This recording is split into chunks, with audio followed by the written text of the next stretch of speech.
আজকে তো পুরোপুরি চমৎকারই হয়ে গেল। তোমাদের সাথে আমি শেয়ার করা হয়নি গতকালের ভিডিওতে যে আমাদের বাড়িতে যে কাকুটা নারকেল পাড়তে এসেছিল, নারকেল বলছি ডাব পাড়তে এসেছিল, ওই কাকুটার কি হয়েছে।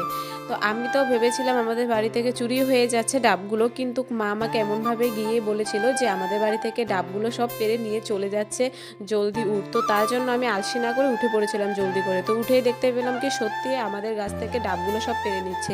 তো এটা দেখে আমি তো অনেকটাই চমকে গেলাম।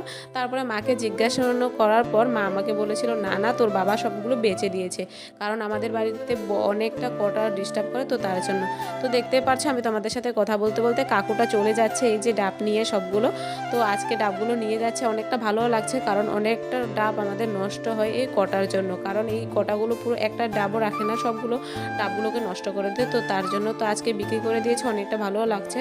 তো তারপরে দেখতে পাচ্ছ মার সাথে কিছু কথা বলছিলাম যে মা তুমি আমাকে সকালবেলা কেন এমন করে ডেকে দিয়েছিল, বলছিল কি তুই তো সকালবেলা ঘুম থেকে জলদি উঠিস না, তো তার জন্যই।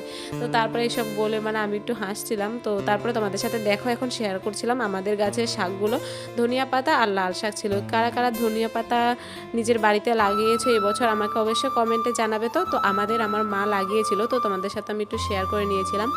আর সকালবেলা ঘুম থেকে উঠেছি আর এতটা ভালোও লাগছিল না, কারণ আমার কেন জানি না সকালবেলা ঘুম থেকে অনেকটা লেট করে উঠি, কারণ আমার শরীরটা এতটা ভালো না, তো তার জন্যই।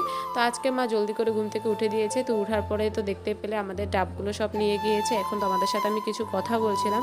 তো এখন আমি আবারই কিছু কাজ থাকবে আমার, ওইসব কাজগুলো করে নেব। তো আজকের এই ভিডিওটা এটুকুই। তোমাদের ভালো লাগলে লাইক কমেন্ট শেয়ার করে দেবে। পরবর্তী নেক্সট ভিডিওতে